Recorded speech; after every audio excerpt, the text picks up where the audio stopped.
Muy buenas noches, estimados alumnos. Por favor, me confirman que ven la lámina de fractura de la rodilla y me escuchan.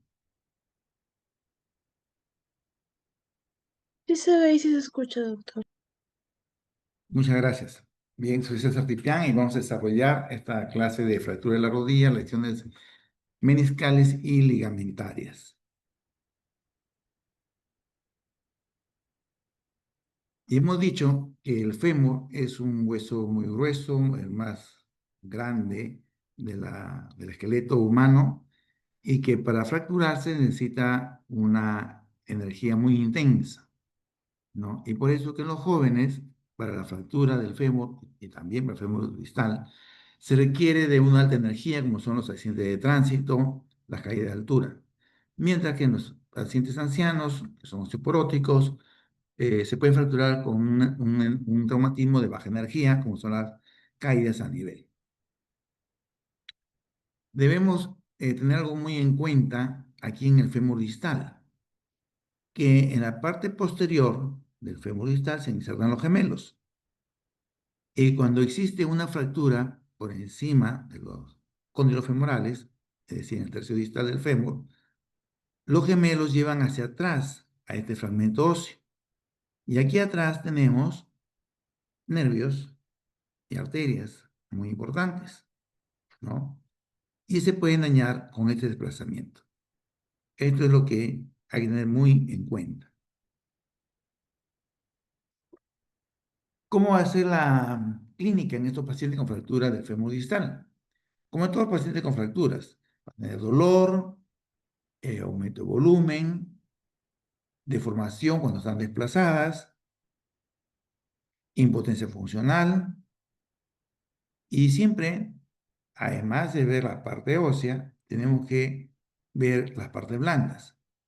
Si hay herida o no, para establecer si es fractura abierta, si es una fractura cerrada, de qué tipo, ¿no? Ya hemos visto la Cherné 0, 1, 2 y 3, fracturas expuestas o abiertas según estilo, de primer grado, segundo grado, tercer grado.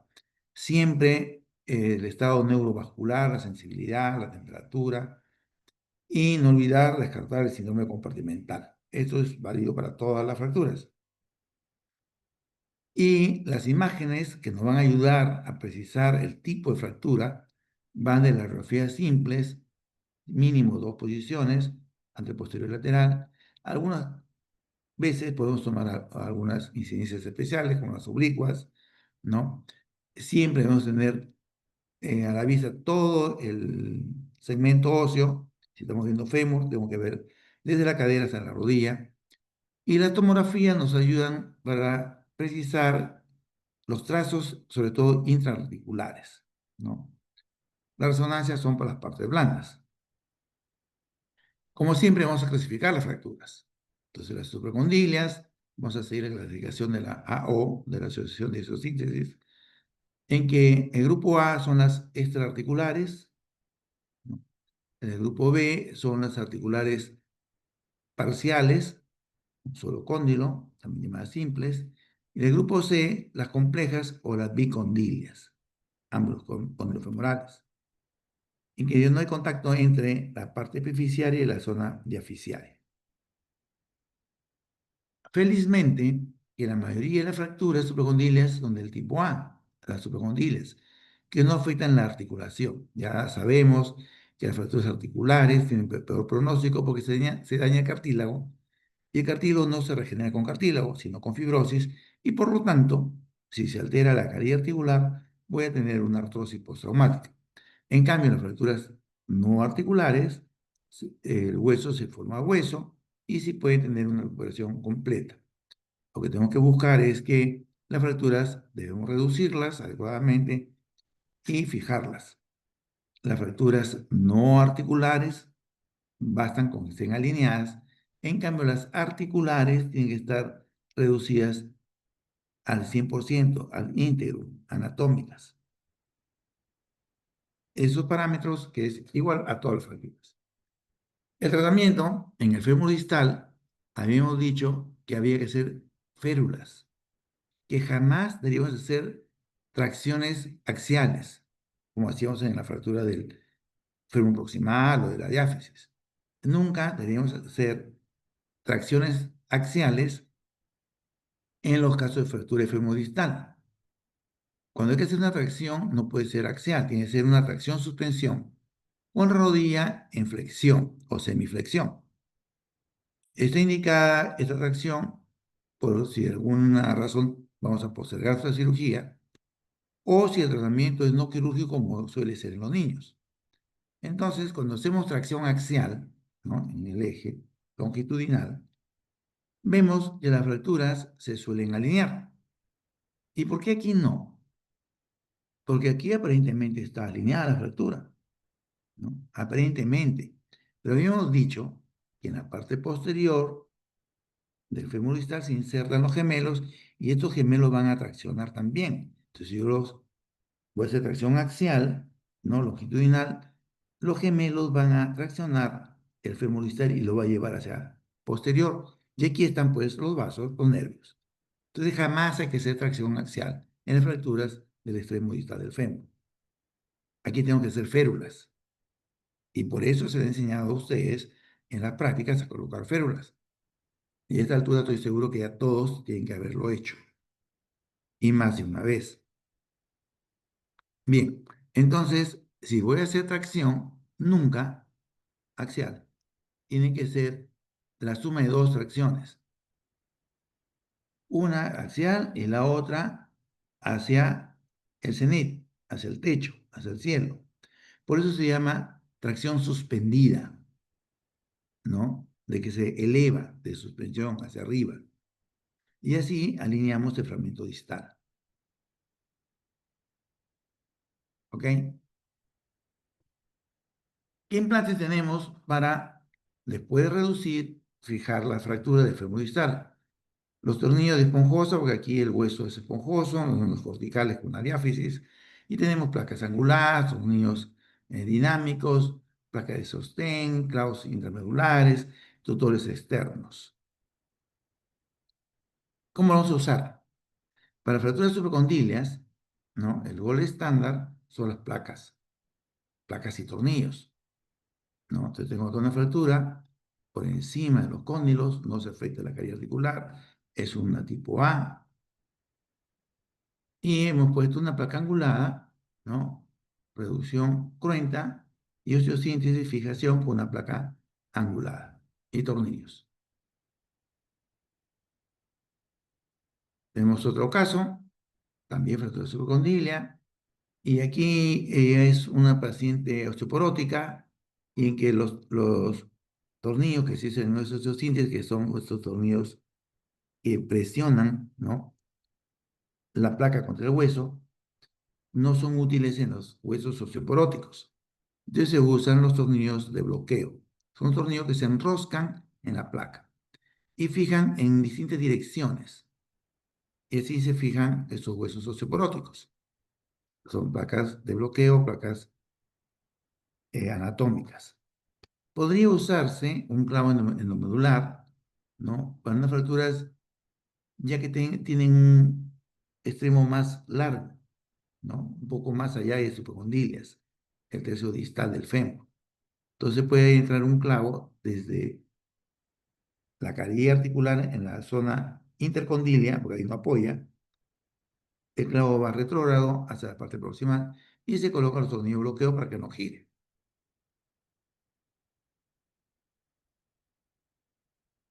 Las fracturas articulares parciales, las B, ¿no?, pueden ser del cóndilo femoral externo, puede ser del interno, pero eso es visto en frontal, o sea, la fractura tiene un trazo sagital.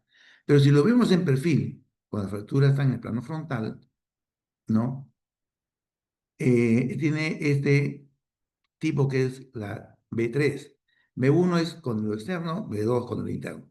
Y la B3 es cualquiera de los dos, interno o externo, pero no un trazo sagital, sino frontal.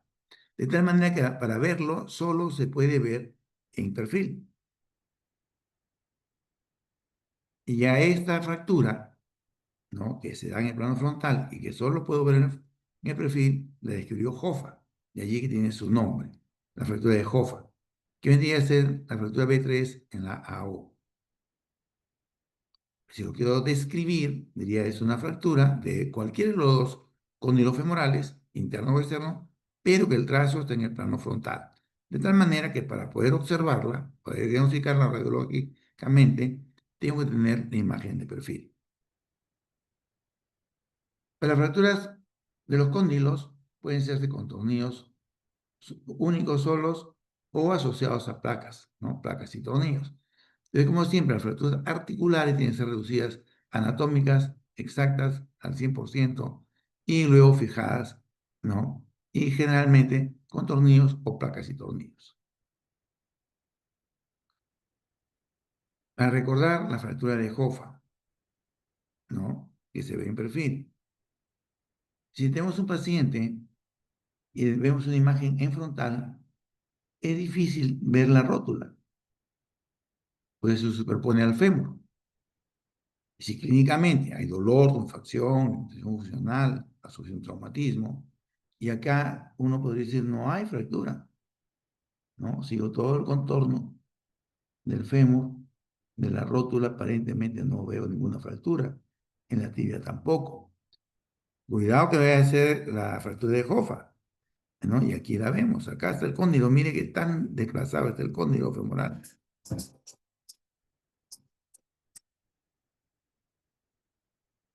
Entonces, la fractura de Hoffa la vemos en el perfil. Allí hay que buscarla.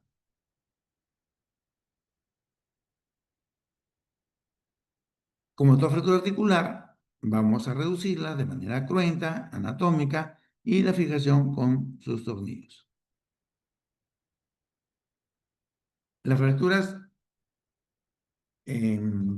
articulares complejas, es decir, aquellas que la epífisis ya no tiene continuidad con la diáfisis, ¿no? Pueden ser simple articular, con minuta metafisiaria o combinar ambas, con minuta metafisiaria y articular. Y tenemos ejemplos, ¿no? Una fractura articular simple y con minuta no articular. Las fracturas no articulares, hemos dicho, deben ser por lo menos alineadas en eje, pero las articulares tienen reducidas anatómicas, exacta la calidad articular. Y a pesar que esta fractura aparentemente, alguien podría decir no está alineada, no está reducida, pero no, sí está reducida, o está en eje, en el perfil y en el frontal. Entonces, este paciente evoluciona hacia la consolidación. La parte no articular está alineada en eje y la parte articular tiene que ser reducida anatómica. Entonces, es un principio que tenemos que sostenerlos para todas las fracturas, ¿no? Un año después, mire cómo se ha incorporado todo ese magma de fragmentos, ¿no? Incluso como había defectos, se ha puesto injerto óseo. Y lo que se ha buscado es que la articulación esté reducida anatómicamente. Otro caso, ¿no? También fracturas articulares y no articulares. Una 3C. Se hace la reducción anatómica de la cavidad articular, ¿no? Y la parte no articular alineada en eje. Y cuando usamos los fijadores externos, ya hemos dicho, para fracturas expuestas, o también pacientes politraumatizados como un control de daño, como un fijador externo, porque el paciente puede tener un traumatismo encefalocraniano, más una ruptura hepática, más una fractura del fémur. Entonces no podemos eh, someter al paciente a tantas cirugías.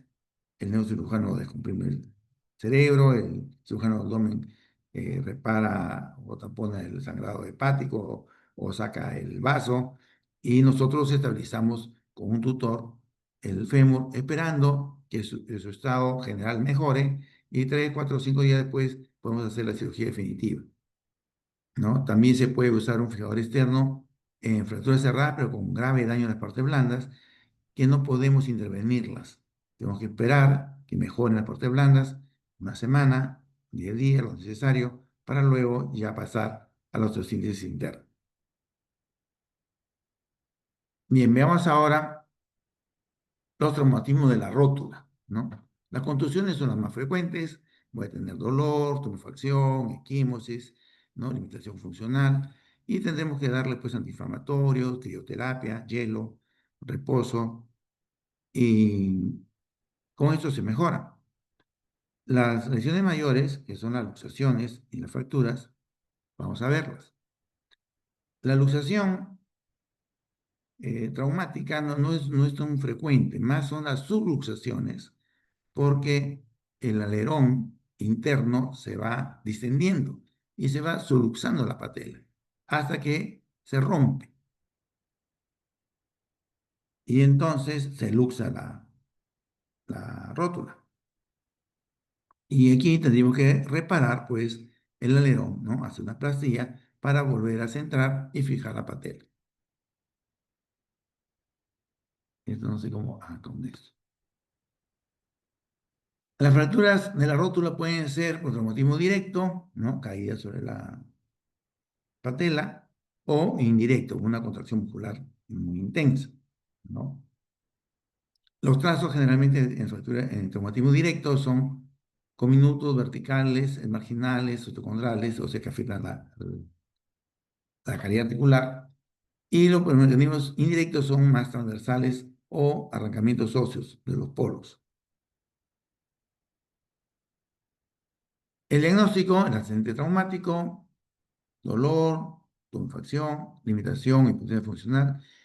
Y cuando están desplazadas las fracturas, ¿qué se agrega? Se agrega la deformación, ¿no? Se ha desplazado. Acá tenemos un hiato. ¿Qué tengo que hacer? En la radiografía nos confirma, ¿no? La fractura desplazada, acá está el hiato, y es una fractura articular. Por lo tanto, tengo que hacer una reducción anatómica exacta. Por lo tanto, tengo que hacerlo una reducción cruenta, generalmente, abierta. Y una vez que reduje la fractura, tendremos que fijarla. Hay que tener cuidado con las rótulas bipartitas, que parecen que es fractura, pero no es fractura. El trazo, la línea, ¿no? Es regular, es nítida, no es irregular. Entonces, las rótulas bipartitas no nos vaya a hacer confundir. Porque alguien puede tener una contusión, dolor, aumento de volumen, limitación funcional, ¿no? Tomar la radiografía y dice, uy, tiene una fractura. Hay que ver bien los trazos. Y como esto es bilateral, tomar la radiografía al otro lado, ¿no? También existen las fracturas tripartitas. No dice una fractura con minuto y no es, ni los trazos. Bien. Este tercer grado significa, hay tipos de rótulas bipartitas, ¿no? El primer tipo es del polo inferior, el segundo tipo es lateral, y el tercer tipo, que es el más frecuente, el súpero externo, que es 70%. ¿Qué hacemos la fractura de las patelas? Primero, como siempre, ¿está desplazada o no está desplazada la fractura? Si no está desplazada y es fractura articular, ¿no? El tratamiento es conservador. A Dios gracias, no hay nada que reducir. Tengo que inmovilizar. Entonces, ¿con qué? Inmovilizamos un yeso desde la ingle hasta el tobillo. A eso se llama una calza de vela, ¿no? Una calza, el paciente puede apoyar, el pie está libre, ¿no? Y entonces es el tratamiento, inmovilizarlo por 6 semanas. Y luego vendrá la terapia física. ¿Cuándo es la excepción a esta regla? O sea, está no desplazada, pero hay que operarla cuando acompaña a una fractura del fémur o la tibia. Si tengo fractura de fémur más fractura de rótula no desplazada, hay que fijarla para poder reducir el fémur o la tibia, ¿no? Entonces, es quirúrgico la fractura no desplazada en la patela cuando acompañan a una fractura del fémur o la tibia. Si no está desplazada y es lesión única, entonces el tratamiento es el conservador con su yeso de Weller, calza de Weller, por 4 o 6 semanas. Si la fractura está desplazada, ¿no? Desplazada y se llama desplazada cuando hay una separación de 3 milímetros o una grada articular de más de 2 milímetros, entonces el tratamiento es quirúrgico, cruento. Las fracturas desplazadas tendremos que reducirlas, ¿no? De manera abierta y fijarlas. El gol estándar es el obenque, ¿no? El principio de la banda de tensión, igualito que hicieron en el olecrano, dos Kirchner paralelos y un cerclaje de alambre, las fracturas, ¿no? Desplazadas, tendría que hacerle reducción cruenta, dos Kirchner de lanzar el alambre, para hacer el principio del tirante, o tensión, o de banda, que se llama el obenque, de tal manera que cuando él flexione la rodilla, se juntan más los fragmentos, ¿no? Exactamente igual como se hace en el olecrano. Entonces, no desplazada, su calza de yeso, desplazada, reducción cruenta y osteosíntesis, como ven. Complicaciones, se pueden perder la reducción, infecciones postquirúrgicas, ¿no? También hasta el 10%, intolerancia al material de osteosíntesis, más que intolerancia, el material de osteosíntesis no es que lo rechace el organismo, ¿no? Eso no existe. Los materiales son inertes, ¿no? Es este acero quirúrgico inerte, no tiene sus ISOs, ¿no? No hay posibilidad que exista rechazo. Lo que pasa es que como está tan cerca a la piel, ¿no? Y cuando uno flexiona puede molestar los extremos, en las partes blandas, o migrar estos clavitos. Entonces, el, la intolerancia es por la cercanía con la piel. Y a veces hay que retirarlo, pero hay que retirarlo después como solide, ¿no? Y las secuelas también comunes a todas las fracturas, puede haber rigideces, artrosis si no está bien reducida, pues la caída articular va a quedar irregular, y la rótula muy inferior, cuando también le hemos accionado demasiado. Pasamos ahora a la fractura del extremo proximal de la tibia, ¿no? ¿Cuál es el extremo proximal de la tibia? Igual que el extremo distal del fémur, que del húmero, ustedes ya saben que la O hizo un cuadrado, ¿no? Lados iguales, cuyo lado es la medida, el ancho mayor, ¿no? De la epífisis, ese es el tamaño del lado de este cuadrado. Y todo lo que encierra este cuadrado va a ser la parte proximal. Se da más en hombres, dos por cada mujer, en relativamente jóvenes, ¿no? De 30 a 50 años, y es más frecuente el platillo tibial externo que se fracture, ¿no? Eh, Igual, para jóvenes necesitamos el traumatismo de alta energía, ¿no? Accidentes deportivos, accidentes de tránsito, y en los viejos, otro traumatismo de baja energía. Cuando se acompaña rotación, además, aquí podría haber lesiones ligamentarias, sobre todo, cuando hay rotación, ¿no? Aquí vemos un valgo forzado, entonces hay más fractura. Cuando al valgo le agregamos rotación, también hay compromiso ligamentario. Y igual, hacemos la clasificación de la O, la A, las no articulares, la B, articular parcial, la C, articular total o compleja.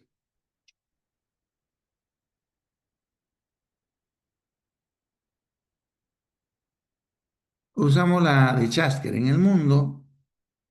Esta es una versión muy popular, ¿no? En que la va a clasificar en 6 grandes grupos. En el grupo 1, la fractura del platillo tibial externo. Y se da sobre todo en jóvenes por un mecanismo de Ball. El tipo 2, que además de fractura hay hundimiento. Y el tipo 3, hay solo hundimiento. Estos dos, el tipo 2 y 3, donde hay hundimiento, se presenta más en pacientes seniles en que el hueso colapsa, se hunde. El tipo 4 es ya del platillo tibial interno, ¿no? el tipo 5, en que están los dos platillos fracturados, pero todavía hay continuidad entre el platillo tibial y la diáfisis.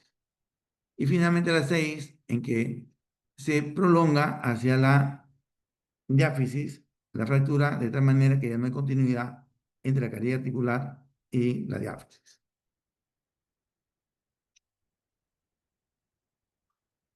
La clínica, dolor, limitación funcional, impotencia funcional, deformación cuando están desplazadas, siempre buscar la sensibilidad en los pulsos distales. Hay que buscar si hay hemartrosis. Clínicamente buscamos si hay el témpano en la oleada para saber si es una fractura articular.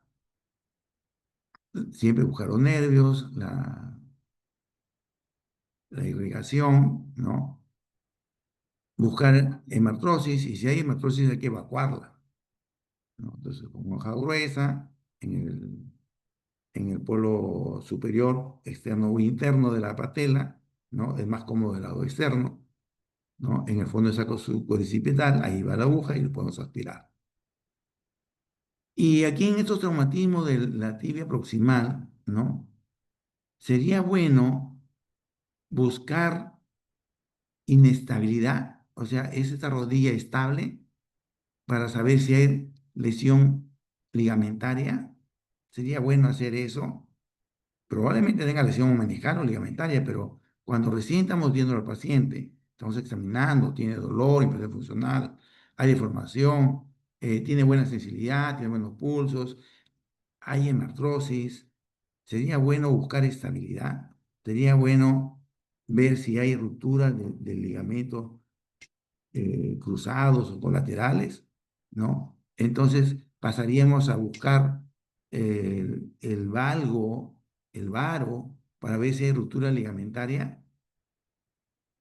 ¿De acuerdo o no de acuerdo? Avanzamos. Antes de hacer una maniobra de estabilidad, ¿no? Primero tenemos que saber si hay fractura o no. Porque si hay una fractura y le hago la maniobra de estabilidad, la fractura definitivamente la voy a desplazar. Entonces aquí está bastante bien en su sitio. Si le hago varo o valgo, la puedo desplazar. Entonces jamás busquemos estabilidad si primero no he demostrado que el hueso está sano. Si el hueso no está fracturado, recién puedo buscar el bostezo interno, el bostezo externo, cuando ya demostré que no hay fractura. Entonces al inicio no. Regresamos aquí, que no hay que buscar estabilidad cuando recién tengo al paciente y no he demostrado que no hay lesión ósea. Cuando no hay lesión ósea, recién voy a buscar sí que hay lesiones ligamentarias. La tomografía, hemos dicho, para fracturas articulares, para tener precisión de cuántos fragmentos hay, en qué parte de la articulación está afectada, si es anterior, posterior, para poder preparar mi abordaje, si voy a hacer abordaje anterior o posterior, ¿no? Y la resonancia magnética nuclear es el gold estándar para las lesiones de parte blanda, o sea, para ver los ligamentos, que no lo va a ver en la radiografía, para ver los meniscos, ¿no? Entonces, para eso necesita la resonancia magnética nuclear. Entonces, las fracturas para el platillo tibial, ¿no? En general, como todas las fracturas, si son fracturas articulares, tengo la obligación de reconstruirlo anatómicamente, ¿no? Entonces, si tengo una fractura hundida, yo tengo que levantarlo y si lo levanto, aquí va a quedar un vacío, un hueco, porque el hueso esponjoso se ha compactado, porque es osteoporótico. Entonces, si yo elevo esta carie articular que se ha hundido, debajo de ella tendré que poner injertos óseos, porque no se vuelva a colapsar, ¿no? Y le pondré sociosíntesis para que eso se mantenga en su sitio hasta que el injerto óseo se incorpore, ¿no? Consolide. Y además, o sea, primero tengo que recuperar la superficie articular. Segundo, hay que ver la posibilidad si requiere o no de injertos óseos. Y finalmente, tengo que restituir la estabilidad, ¿no? Ligamentaria. Como siempre, hay que respetar la irrigación de los fragmentos, no hay que desperiostizarlo porque en el periódico lleva la irrigación, la sangre del hueso, y se le quita el periósteo, no llega sangre y por lo tanto va por lo menos a un retardo de consolidación o va a la necrosis vascular, ese fragmento óseo. O sea, la idea es siempre no despriostizarnos, ¿no? La idea es, como en todas las fracturas, que el paciente mueva pronto y apoye tarde. O sea, no se trata de que pise, sino que mueva. Y teniendo una movilidad precoz, voy a tener congruencia articular y evito las rigideces. Profilaxis antibiótico preoperatoria y profilaxis antitrombótica también. Bien, pasemos entonces al tratamiento. ¿A cuáles le hacemos el tratamiento conservador, tratamiento no quirúrgico, tratamiento ortopédico? A las fracturas no desplazadas. Si no tengo desplazada, una vez más, no tengo nada que reducir, tengo solo que inmovilizar. ¿Y a qué llamo no desplazada? Cuando el desplazamiento es menor de 2 a 3 milímetros, ¿no? Cuando en los seniles la depresión es menor de 3 a 5 milímetros. O las lesiones son muy externas, muy periféricas. Entonces, o pacientes que tienen poca demanda funcional. Entonces, a ellos podríamos usar el tratamiento ortopédico, que consiste en poner un aparato de yeso musculopedio o inguinopedio de la ingle hasta la planta del pie, dejando solo los dedos libres, ¿no? En reposo durante 6 semanas y luego, de entre 6 y 8 semanas, retirar el yeso y ya ponerle un ortésico que permita mover la rodilla. Y el apoyo recién se va a indicar alrededor del tercer mes para fracturas no desplazadas. ¿Cuáles son no desplazadas? Las que tienen menos de 2 a 3 milímetros de incongruencia en los jóvenes y de los viejos, el hundimiento de menos de 3 5 milímetros. ¿A quién entonces vamos a hacer tratamiento quirúrgico? Aquellos que tienen más de 2 3 milímetros desplazados, aquellos que tienen más de 5 milímetros de hundimiento. Y a ellos tendré que hacer la reducción. Si puedo hacer una reducción cerrada y dejarlo anatómico, perfecto, ¿no? Es algo muy poco probable. Se puede intentar sobre todo si tengo ayuda artroscópica. Con el artroscopio puedo mirar dentro de la articulación y ver que la carilla esté exactamente en su sitio y lo puedo fijar percutáneamente con tornillos canulados. Entonces, la, la osteosíntesis interna con ayuda artroscópica podemos hacerla a cielo cerrado, sin abrir el foco, ¿no? Entonces aquí tenemos la fractura, está hundida, está desplazada, con el artroscopio podemos mirarlo, ahí está el vacío, el hueco que se ha hundido, se abre una ventana y por esa ventana se va a introducir el injerto óseo para este platillo que está hundido, levantarlo. Y cuando se vuelve a hundir, lo rellenamos con injerto óseo, ¿no? Aquí está rellenando, entra presión, el, el autoinjerto o el aloinjerto, puede ser del mismo paciente o de injerto cadavérico, ¿no? Se introduce y miramos con el artroscopio que ya la caridad articular esté exactamente en su sitio, entonces fijamos para que no se vuelva a colapsar con tornillos, sin tener que abrir todo el foco fracturario, ¿no? La cavidad articular está acá, no le hemos abierto, hemos mirado por artroscopía. Si es necesario hacerlo abierto, aquí está tan tremendamente hundido que levantar toda la cavidad articular, ¿no? Y son fracturas que comprometen más de un platillo tibial, entonces planificar y ponerle más de una placa. Entonces, ya abierta podemos mirar que se reduzca exactamente las caries articulares y sostenerlo con las placas y tornillos.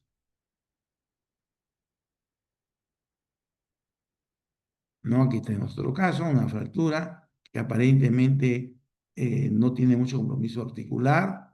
En la tomo sí podemos verlo claramente en un corte, la parte posterior como está con minuto y hundida, ¿no? Entonces habrá que hacer la reducción, ¿no? Acomodarlo y fijarlo. Si es necesario rellenar con injerto, porque hay un defecto óseo, lo tenemos que colocar. Y tenemos que fijar todas las 3 columnas que tiene la tibia, ¿no?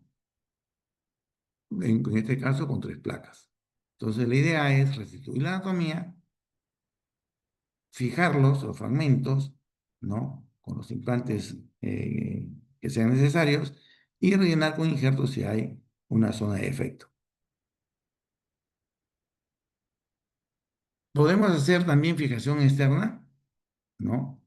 Y sí, algunos pocos casos, ¿no? En que tengo fractura articular simple, fractura comminuta en la diáfisis, con ayuda del arco en C podemos hacer tracción con este clavo, contratracción con este otro clavo, lo alineamos y pasamos un clavo percutáneo de fijación externa. Ya lo hemos reducido, lo fijamos y luego alineamos la fractura extraarticular, ¿no? Aquí vemos el paciente después de algunas semanas consolidado y su función completa. Bien, pasamos ahora a las lesiones meniscales y ligamentarias de la rodilla.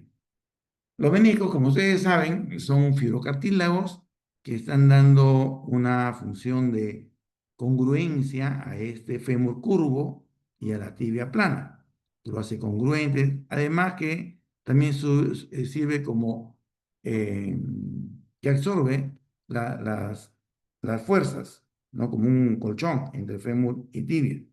Entonces da congruencia y absorbe también las cargas. Entonces los meniscos son muy importantes. Y tenemos 2 meniscos por rodilla. Un externo, que tiene una forma de una O, está fijado todo el borde, y el interno tiene una forma de C.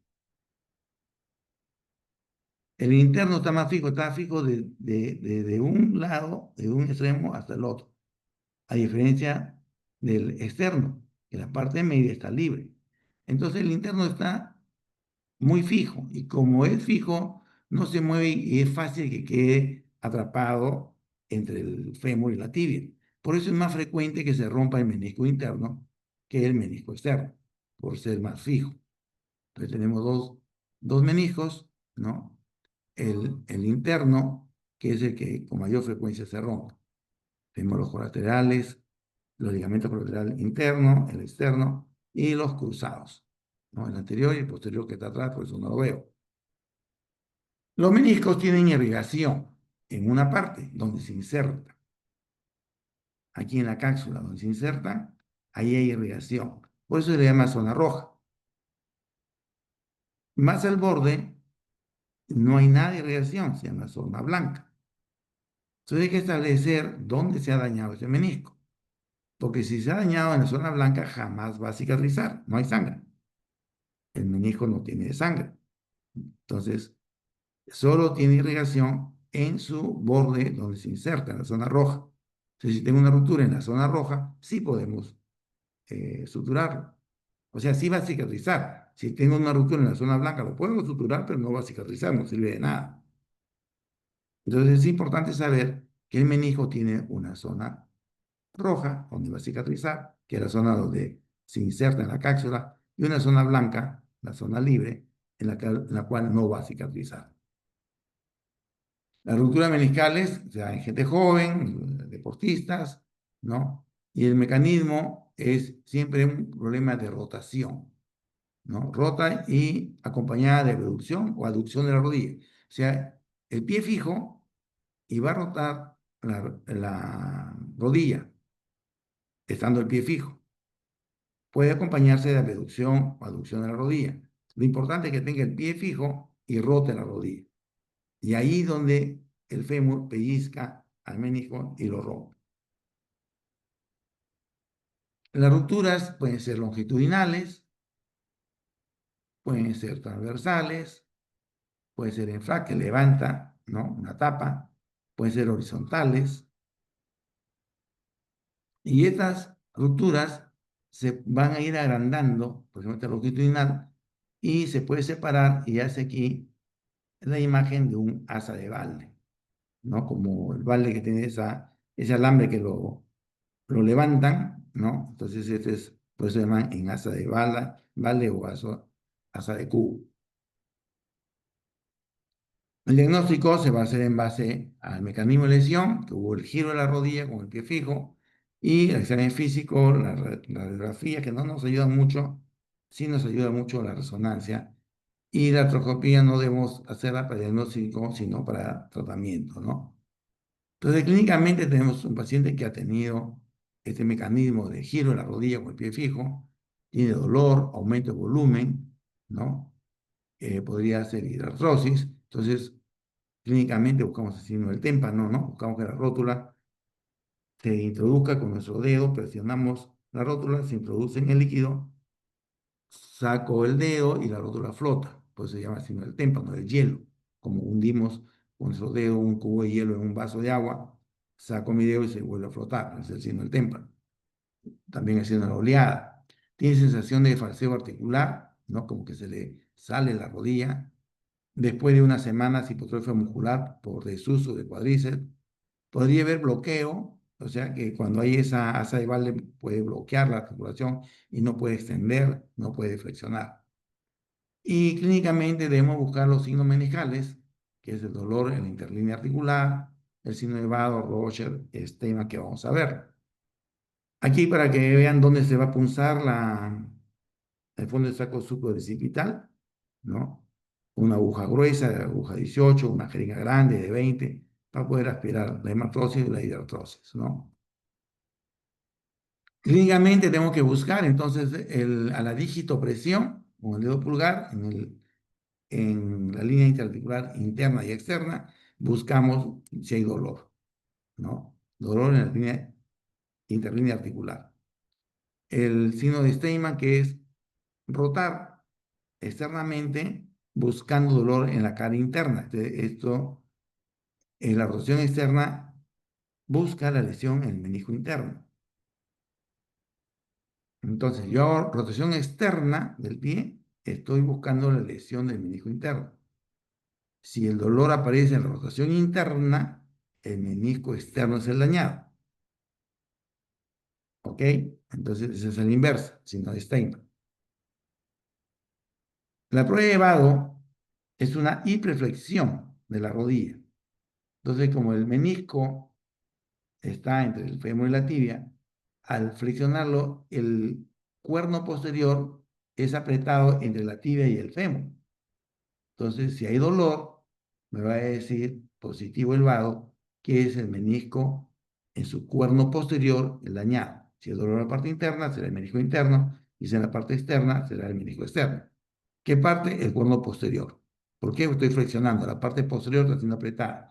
Si hago al revés, hago hiperextensión, va a golpear entonces la parte anterior de la tibia contra el fémur y va a presionar el cuerno anterior del menisco.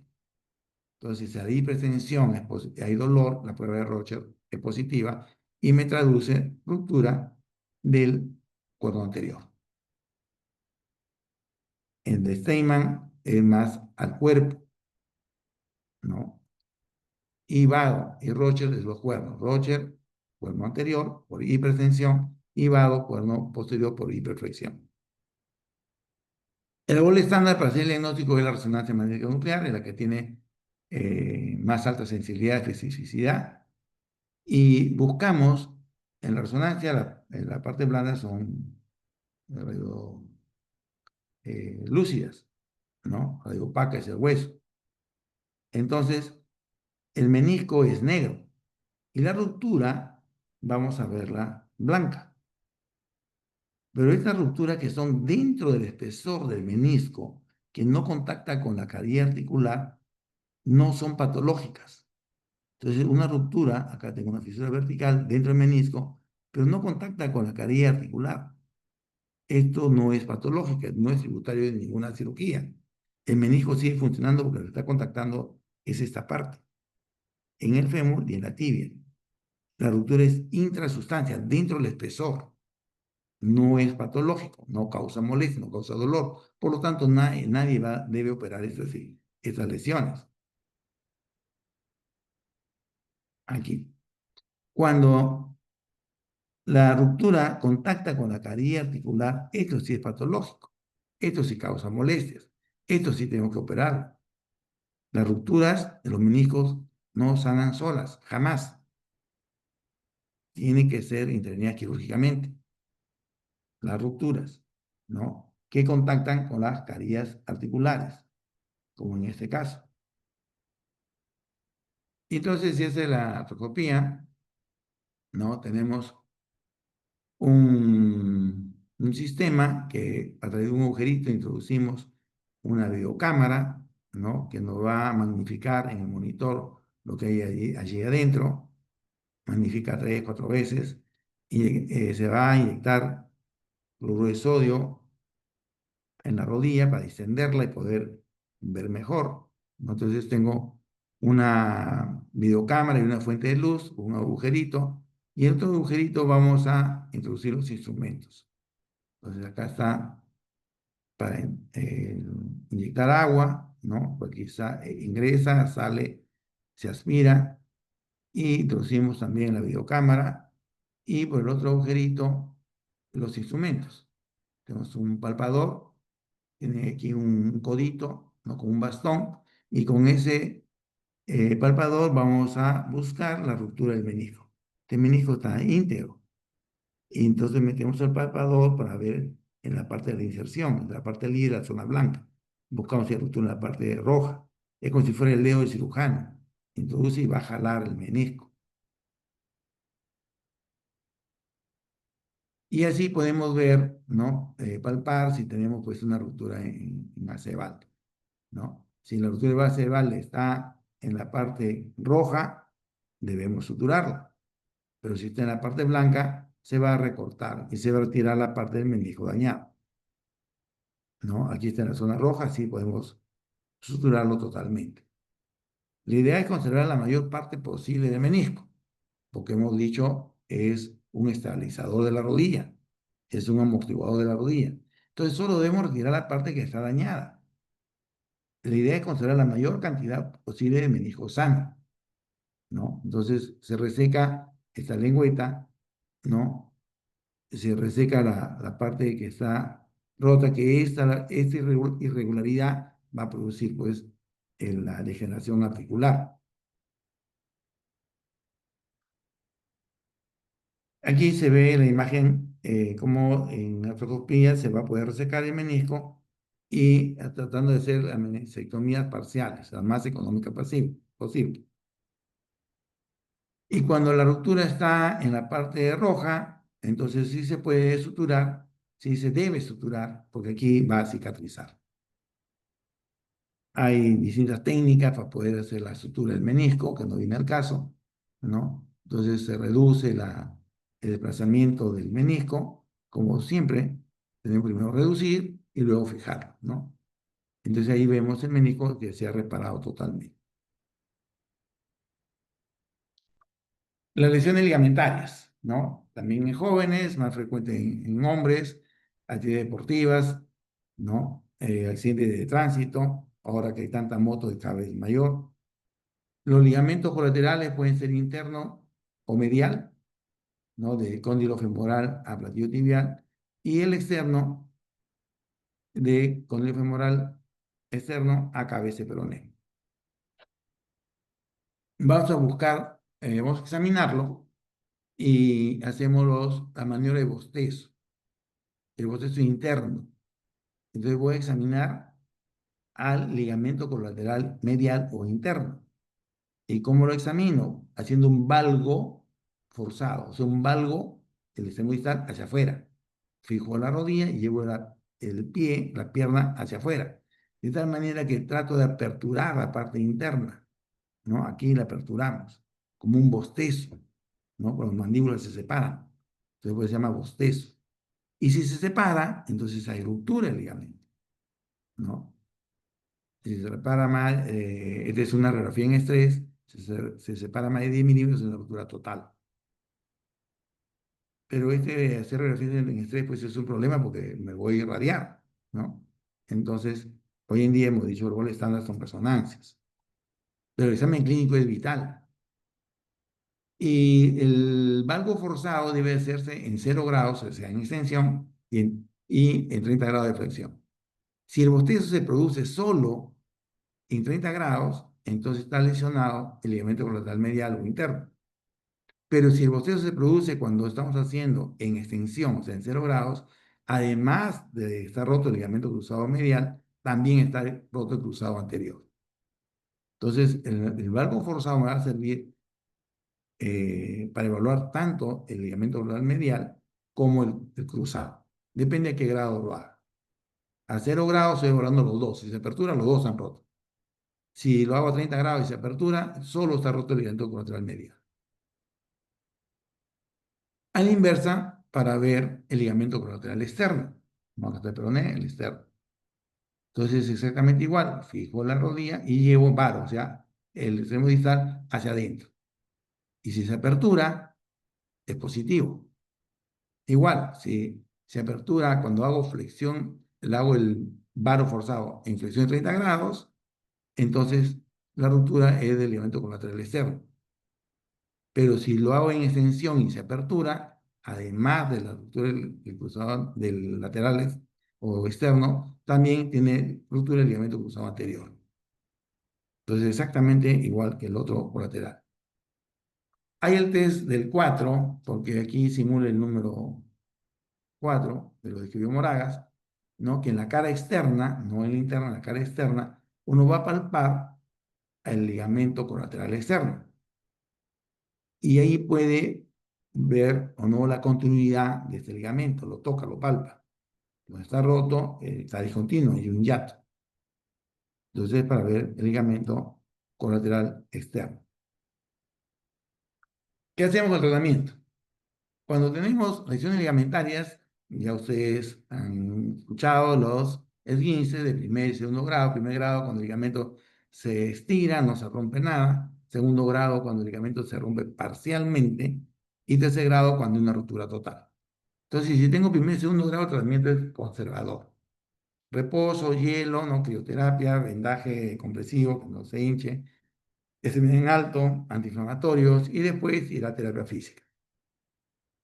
Primer y segundo grado. Pero donde la ruptura es total, tercer grado, y el ligamento roto es el colateral medial o interno, se inmoviliza con un ortésico que permita la flexión, pero no munitos laterales. Acá a los lados tiene una barra de fierro, de aluminio, a los lados, que le da estabilidad en la parte lateral. De tal manera que, y usando muletas, vamos a dar el tiempo necesario para que cicatrice.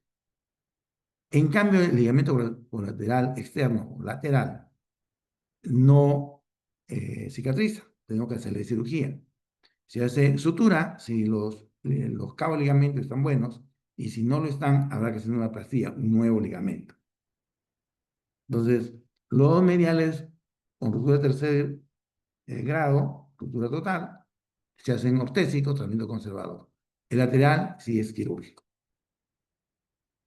Pasamos a los cruzados. Vemos los cruzados, el cruzado anterior, ¿no? Y el cruzado posterior. El anterior, la regla mnemotecnia es AEPI. El anterior va al cóndilo femoral externo, acá está el peroné, al externo. Y el posterior va al cóndilo femoral interno, AEPI. ¿Cómo se producen las lesiones del cruzado anterior? Cuando uno da una patada, quiere dar una patada a la pelota y no le da una patada al vacío. Entonces, esa hiperextensión produce la ruptura del cruzado anterior. Aunque lo más frecuente es que se dé una torsión en valgo y flexión de la rodilla. Es allí donde se rompe el cruzado anterior. Existe la triada de Donoghue, en que tenemos ruptura del cruzado anterior, ruptura del ligamento colateral medial y ruptura meniscal. Generalmente el interno, pero podría ser también el externo el que está apretándolo, pero normalmente es el interno, ¿no? Entonces hay un valgo, el valgo rompe el colateral medial. Si el valgo es más grande, también desgarra al menisco interno y finalmente rompe el cruzado anterior. Entonces depende de la magnitud de ese valgo, que tan grande ha sido, la energía que se transfirió, que tan grande fue. Y la lesión del ligamento cruzado posterior es a la inversa, con la rodilla en hiperextensión. Ahí se desgarra el cruzado posterior de la rodilla en hiperextensión. ¿Cómo lo diagnosticamos clínicamente? Para el cruzado anterior, hacemos la maniobra del cajón anterior. Rodilla en 90 grados, cadera 45 grados, el examinador fija el pie con su muslo y va a llevar con sus manos la tibia hacia adelante, como jalar un cajón del escritorio. Entonces, si se desplaza hacia adelante, es cajón anterior positivo. Quiere decir que el ligamento cruzado anterior es el dañado. También existe el test de Lashman. Con una mano fija el muslo y con otra mano la tibia y va a llevar hacia adelante la tibia, ¿no? Este desplazamiento hacia adelante va a determinar que está roto el cruzado anterior. Es un problema a veces porque la mano no alcanza para fijar el muslo, ¿no? Entonces es un poquito difícil hacerlo en Lashman. Para el cruzado posterior, hacemos lo mismo que para el cajón anterior, o sea, rodilla 90 grados, cadera 45 grados, examinador fija con su muslo el pie y va a llevar la tibia ahora hacia atrás, hacia posterior. El desplazamiento de la tibia hacia atrás da positividad al cruzado anterior y traduce la ruptura del ligamento cruzado posterior, cajón posterior.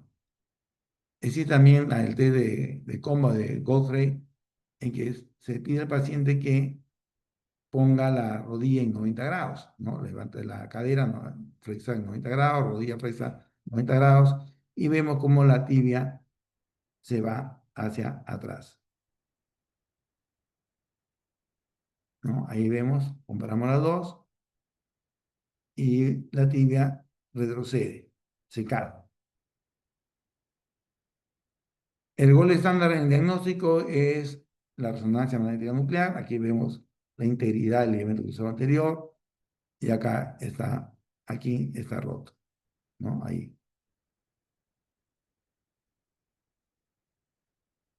Y para el posterior, también íntegro, y aquí la interrupción, ¿no? La ruptura del cruzado posterior. El tratamiento, ahí dice, está mal, no dice tratamiento. Para la ruptura de los cruzados es conservador para los pacientes sedentarios, los mayores de 40 años, ¿no? Los que no tienen mucha actividad. ¿Y qué se hace? Igual va a ser el reposo, hielo, ¿no? El descarga con un ortésico y fundamentalmente la terapia física. Porque los estabilizadores de la rodilla, ya no tengo el cruzado, entonces el estabilizador más fuerte es el cuádriceps. Entonces, si yo tengo un buen cuádriceps, potente cuádriceps y buenos isquiosurales, o sea, la parte anterior y parte posterior, me va a contener la rodilla para que no se subluxe y no me haga artrosis. Entonces, puedo perder mi cruzado anterior, pero soy viejo, no tengo actividad física. Fortalezco mis cuádriceps y mis isquiosurales y lo compenso. El tratamiento quirúrgico se va a reservar para los jóvenes, gente activa, puede ser no muy joven, tener 50 años, pero es activo. O los deportistas de competición, hay que hacerle su nuevo ligamento. O aquellos que tuvieron el tratamiento conservador, pero han quedado con inestabilidad residual. A pesar de que fortalecieron su cuádriceps isquiosurales, pero tienen inestabilidad, hay desplazamiento, y ese desplazamiento hacia adelante o hacia atrás produce artrosis, va a desgastar el carie articular. Entonces hay que estabilizárselo y esto se hace con una reconstrucción ligamentaria. El cruzado no tiene irrigación, es intraarticular. Entonces no cicatriza. Si lo suturamos no cicatriza, no sirve suturarlo. Entonces tengo que hacerle otro ligamento. A eso se llama reconstrucción ligamentaria o plastía ligamentaria. Se hace también artroscópica, se limpia de las zonas donde estaba el ligamento roto anterior y se pone un injerto, puede ser autoinjerto del mismo, una pastilla de hueso, tendón, hueso, ¿no? Un fragmento de rótula, el tendón rotuliano y finalmente un fragmento tuberoso anterior de la tibia. Puede ser de uno mismo, autoinjerto, también puede ser cadavérico, o sea, a lo injerto. Puede también usarse de pata de ganso, el semitendinoso, ¿no? El gracilis. También puede ser cadavérico, esto. También puede usarse el tendón rotuliano de cadáver. El asunto es que tengo que ponerle un nuevo ligamento, ¿no? Y con estos instrumentos vamos a hacer unos túneles al hueso para colocar el injerto en la misma posición que están normalmente. Entonces, el cruzado anterior a EPI, el anterior a EPI, el anterior va al externo. Acá está el peroné. Entonces, tengo que reproducir la posición anatómica. Entonces, hacen con estos compases, ¿no? Y visión artroscópica, vamos a hacer los túneles para pasar estos auto o aloinjertos, sus nuevos ligamentos, los cuales se van a fijar, ¿no? Con unos tornillos o unos botones, ¿no? Hay tornillos de metal, hay tornillos que se degradan, bioabsorbibles, ¿no? Una serie de tipos de implantes, entonces. Y después en la radiografía podemos ver ya la posición del tornillo que nos ha quedado. Este es un botón, ¿no? Se pone un tornillo biodegradable, ya no se ve. Y así recuperamos la función. Para terminar, pasamos a la luxofractura del tobillo. Y ahora tenemos 7:30. Ok. En la luxofractura del tobillo, hoy en día, la clasificación de Dennis Weber es la que predomina. Es una clasificación muy, pero muy sencilla, ¿no? La divide en tres grandes grupos. A, la fractura del peroné, pero por debajo de la sindesmosis, distal a la sindesmosis. B, cuando está a nivel de la sindesmosis. Y C, cuando está proximal a la sindesmosis. Esta clasificación es muy sencilla y es tan sencilla que dice, pues no, pero no está mirando la parte medial, tan solo mira el peroné. Pero mirando el peroné, ¿en qué parte se ha fracturado? Si por distal a la sindesmosis, al nivel de sindesmosis o por encima de sindesmosis, vamos a poder deducir qué otras lesiones tiene. Hace tiempo, Claude y Hansen era lo que tenían la clasificación que dominaba. Ellos lo clasificaban de acuerdo al mecanismo que se produce, la fractura. Entonces ellos decían, si el mecanismo es supinación más aducción, hay una ruptura del ligamento peroneo astragalino o del malleolo peroneo o del malleolo peroneo más el malleolo tibial. Y si el mecanismo de supinación, rotación externa, entonces tenemos la fractura del peroné, del malleolo tibial y también podríamos tener del platillo tibial o el tercer malleolo. Finalmente, si es pronación a abducción, teníamos la fractura del malleolo interno, del pilón posterior o tercer fragmento o tercer malleolo, podría estar roto la sindesmosis y también la membrana interósea. Pero si lo comparamos, supinación-aducción viene a ser lo que dice Weber A, o sea, las fracturas por debajo de la sindesmosis. La supinación-rotación externa es la Weber B, a nivel de la sindesmosis. Y si está por encima de la sindesmosis, es Weber C. Entonces es más práctico, porque además, ¿quién se acuerda cómo se cayó de la escalera? En supinación, aducción, rotación externa, pronación, abducción es un problema. Entonces la presión de Weber, que tiene su equivalencia a esto, resulta ser muy buena.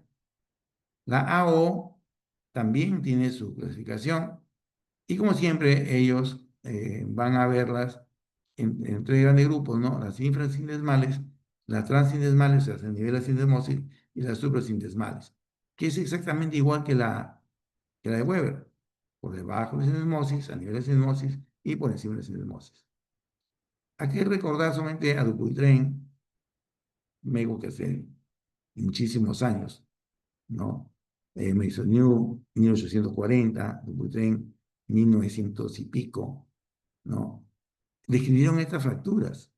El Dupuytren, las fracturas bimalleolares con ruptura de la sindesmosis, y Maisonneuve, antes que existan los rayos X, pero los rayos X vienen mucho después, ¿no? En 1840 él describe las fracturas del tobillo que se acompañan con la fractura del peroné proximal. Entonces él decía que esta fractura del tobillo se acompañaban con una fractura del peroné proximal que nadie se imaginaba. Y él lo demostró disecando cadáveres. Después de que moría esta gente, lo demostraba. Y por eso su nombre de este médico para esta patología, que se parece, vamos a ver, al Weber C. Entonces regresamos a Daniel Weber. A, cuando está por debajo de la endosmosis. Puede tener o no lesión medial, ya sea ligamento deltoideo o del malleolo tibial, o puede tener también del tercer malleolo. Lo importante es que cuando está la fractura distal a la sindesmosis, jamás se rompe la sindesmosis. Entonces, Weber dice, cuando está a nivel de la sindesmosis, puede estar o no rota la sindesmosis. Pero cuando está la fractura por encima, proximal a la sindesmosis, siempre está rota la sindesmosis y la membrana interósea. Entonces, si yo miro dónde está la fractura, ¿no? Puedo saber si seguro lesión ligamentaria o no.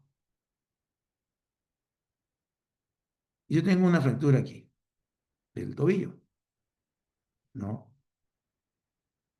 Está separado el malleolo tibial del astragal. Entonces, puedo pensar que aquí hay una ruptura ligamentaria, ¿no? Pero, ¿cómo sé si se ha roto la sindesmosis o no? Como está a nivel, la fractura a nivel sindesmosis, Weber dice, tienes que explorarla, porque puede estar o no rota. Si no está rota, no hay problema, no hay nada que hacer, pero si está rota, hay que ponerle un tornillo que una el peroné y la tibia para que esto cicatrice. Entonces, ese es su gran aporte.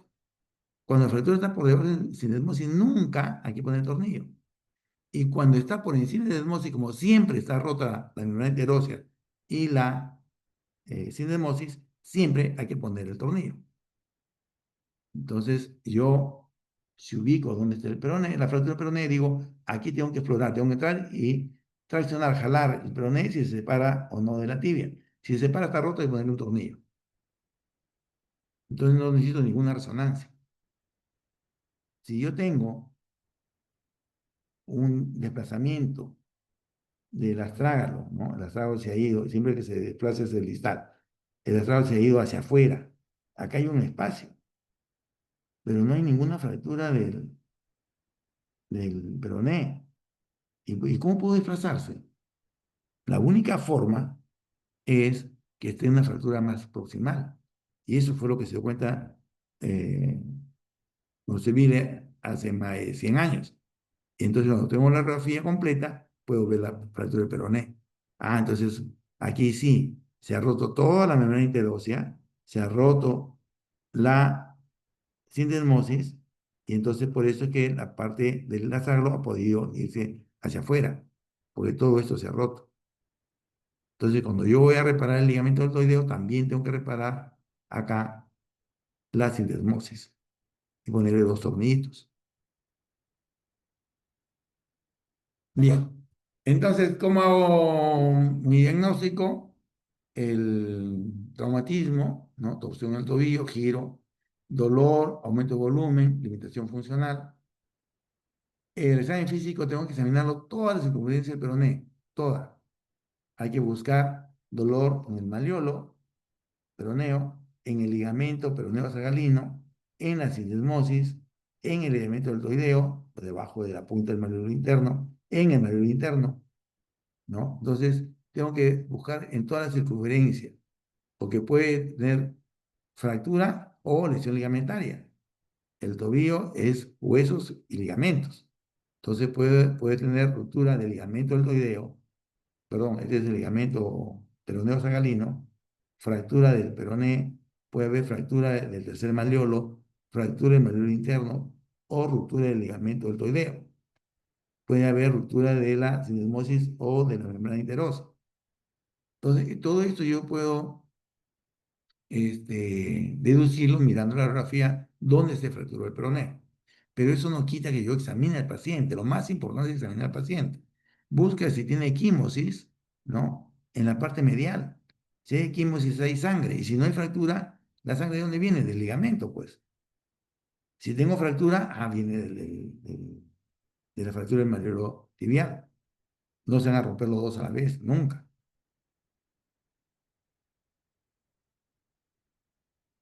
Bien, ¿cuál es el tratamiento? Ya tengo el diagnóstico.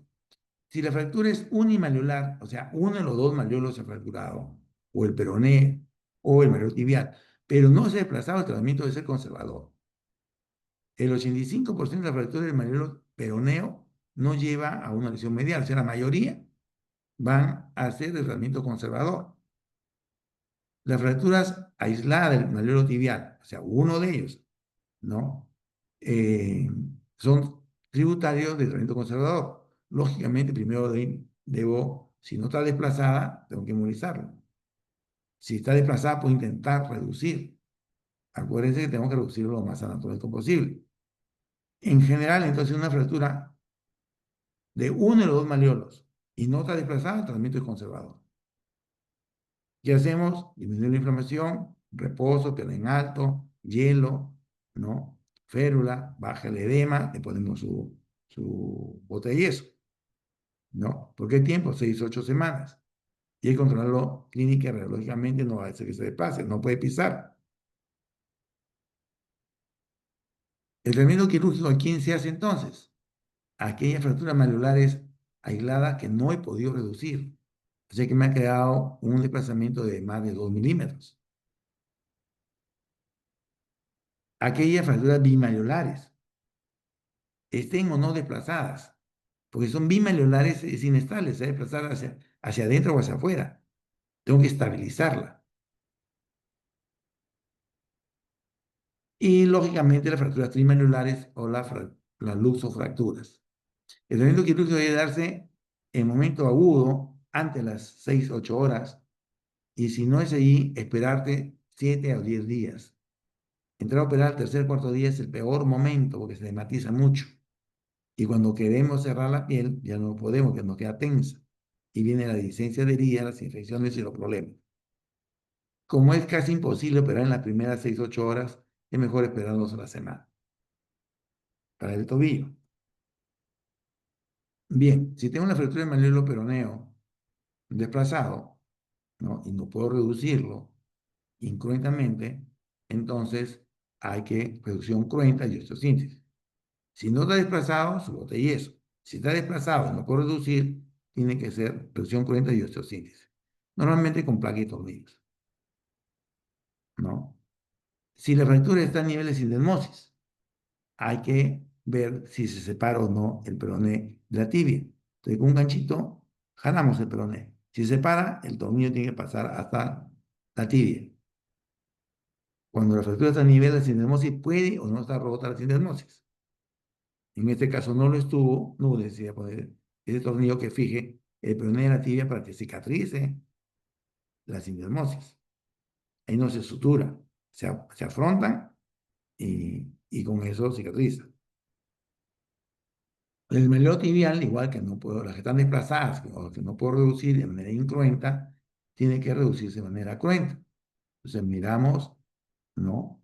A ojos vistas del trazo de fractura que está exactamente reducido y se fija. Siempre debe tener dos implantes. Porque si ponemos uno solo, si no tuviese los dos, tiene uno solo, puede rotar sobre el eje del tornillo. O sea, siempre tiene que tener dos implantes.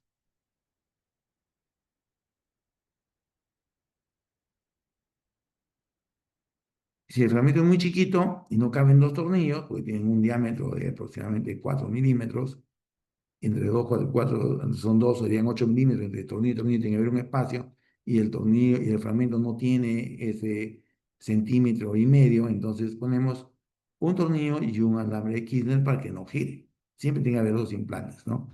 Este es el tornillo canulado. Entonces yo le pongo un clavito, le tomo una radiografía, está en su sitio, a través del clavito paso el tornillo y lo fijo, sin necesidad de abordar todo lo que hemos hecho aquí. Entonces puede ser percutáneo o puede ser abierto también. Entonces, fracturas desplazadas del malleolo interno o externo, que están, no puedo reducir, hay que reducir de manera cruenta, ¿no? Y fijarlas con tornillos. Cuando la fractura bimalleolar, ¿no? Ambos, y no está desplazado, hay que fijarlas, porque se va a desplazar, ¿no? El malleolo tibial con tornillos, los tornillos son dorados excelentes, si no, no hay problema, de los convencionales, y el peroné con placa y tornillos. Entonces, las fracturas bimelulares, si las no desplazadas son tributarias de osteosíntesis, las desplazadas mayor razón, ¿no? Tenemos que reducirlas y fijarlas. Y siempre fijándose el fractura peroné en dónde está. Por debajo de sindesmosis no va a afectar nunca la sindesmosis. No hay necesidad de poner ningún tornillo, pero siempre hay que probarlo. Traccionamos el peroné hacia afuera. Si no se separa, ahí terminamos. Si se separa, tenemos que fijarlo, el peroné, a la tibia, como en este caso. Entonces, primero estabilizamos el peroné, la tibia, y después probamos. ¿Se separa o no se separa? Si se separa, le ponemos el tornillo. El tornillo puede quedarse, antes lo tiramos a las 6 semanas, y porque se puede romper porque acá hay movimiento y el tornillo es rígido y con el movimiento se puede quebrar. Sin embargo, hoy en día se ha demostrado que el tornillo dentro del hueso no molesta absolutamente nada. Entonces, si se rompe, déjalo que se rompa. Entonces, la tendencia ya no es tanto a sacarlo, sobre todo si no son jóvenes, ¿no? Las fracturas trimaleolares, ¿no? O sea, malleolo interno, malleolo externo y malleolo posterior, también deben ser reducidas y fijadas. El malleolo posterior, cuando compromete más del 25% de la superficie articular, tiene que ser fijada sí o sí. Cuando compromete menos y es estable la articulación, no necesita fijarse. O sea, cuando compromete menos del 25% y no se luxa, no se subluxa, no hay necesidad de fijarlo. Si compromete más del 25%, sí hay que reducirlo y fijarlo. Entonces, igual al malleolo tibial con placas y tornillos, al interno solamente tornillos, y al posterior, dependiendo de la magnitud del fragmento, si es grande, para tornillos, si es chico, solamente tornillos, ¿no? Y pasamos a las luxofracturas. Luxofractura quiere decir que tiene fractura, ¿no? El peroneo, tibial, y además se ha luxado la tibia sagalina. ¿Qué tenemos que hacer? Tenemos que reducir. Acuérdense, la luxación es una emergencia. Tengo que reducirla y después tendré que fijarla, ¿no? Aquí, este malleolo posterior lo han fijado con un tornillo, ¿no? En el peroné con una placa. Lo importante es que tenemos que reducirlos, acomodarla exactamente en su lugar, son fracturas articulares. Pero la luxación tienen ustedes que reducirla. La osteosíntesis la hacemos nosotros. Entonces, cuando vean esto, no se asusten para nada. ¿Por qué que tengo? Sí, tengo una luxofractura. Tengo fracturado los malleolos y se ha luxado. ¿Quién da el desplazamiento? El distal. Entonces, el distal, ¿cuál es el pie? ¿Hacia dónde se ha ido? Hacia atrás. ¿Qué tengo que hacer? La maniobra que hemos dicho todo el curso. Y como hoy día yo termino mi participación, quiero una vez más decirlo. Tengo que hacer tracción y contratracción. Tengo que jalar el pie. Y si el pie se ha ido hacia atrás, ¿qué tengo que hacer? La contra aquí y jalarlo hacia adelante, ¿no? Entonces, una mano en la parte anterior de la tibia y la otra mano el talón y lo llevo hacia adelante. Se dice como que quiero sacarle la bota de zapato, ¿no? Un zapato, una bota que es más alta para poder sacarlo, lo jalo desde el talón hacia adelante. Entonces es como si quieres sacarle el zapato. Fijo la tibia y llevo el pie hacia adelante, ¿no? Y si tengo, ya con eso corrijo la parte de luxación posterior, pero también se ha ido ¿hacia dónde se ha ido? ¿Hacia adentro o hacia afuera? Hacia afuera, entonces el peroné se ha ido hacia afuera. Entonces, ¿qué debo hacer? Contener la parte interna y llevar la parte distal hacia de afuera hacia adentro. Entonces, contengo la parte interna y llevo la parte siempre bajo tracción de afuera hacia adentro. Y así corrijo los dos planos. Y luego de reducir, ¿qué hago? Le inmovilizo con una férula. Este es el mismo paciente. Por supuesto que ponerle anestesia, ¿no? Entonces aquí tengo tremendo hueco. Entonces con mi jeringa, aquí le voy a dar sí o sí a la cavidad. Le pongo silocaína, 10 centímetros cúbicos, ¿no? Y, y le hago la maniobra de reducción. ¿Cuál es la maniobra de reducción? Tracción y contracción y llevar el distal en busca del eje proximal. Si está atrás, lo llevo hacia adelante. Está hacia afuera, lo llevo hacia adentro. Y luego lo inmovilizo porque no se vuelve a desplazar. Y eso es así con todos. ¿Dónde está el pie? Está adelante. Usted debe llevarlos atrás. Tracciona, jala primero y llévalos atrás. No nos asustemos por muy desplazado que esté, ¿no? ¿De dónde está? Está hacia, peroné, hacia afuera. Tracciona y llévalo hacia adentro. Todas las maniobras es exactamente lo mismo. La fractura que sea, el segmento que sea, tracción y contratracción. Y el extremo distal, llévalo en busca del eje del proximal. Está hacia afuera, lo lleva hacia adentro y ya pues nosotros hacemos ya la parte sencilla. Si ustedes no reducen esto, nunca va a quedar bien. La emergencia está en sus manos. Lo reducen, lo ponen en una férula y nos lo mandan. Así tienen que llegar, así. Muchas gracias. Pasamos a las preguntas.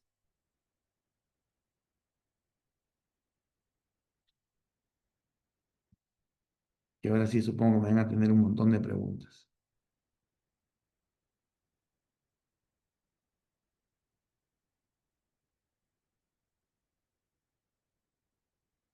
En el chat no veo a nadie. A ver, aquí, ¿cómo es eso? Acá, en participantes, aquí. A ver, Miguel Barraza, la vez pasada me hiciste una muy buena pregunta. Si no fuiste tú, fue otro Miguel. No, sí, doctor, sí fui yo. ¿Se me Fuiste escucha? tú. Sí, muy bien, Miguel, te escucho perfecto. ¿Qué pregunta me tiene el Miguel? No, doctor, me quedó claro el tema. Sí, ¿verdad? Bueno, si tú lo dices, me siento contento. Pero más contento me sentí cuando me hagan una pregunta. Porque ya es mi última clase, ya termino con ustedes. Solo me queda desearles que tengan que sigan formándose y que en el Hospital de Mayo estamos ahí en traumatología o cualquier cosa que nos quieran visitar. Éxito en su carrera, en su vida profesional. Pero quiero que me hagan una pregunta.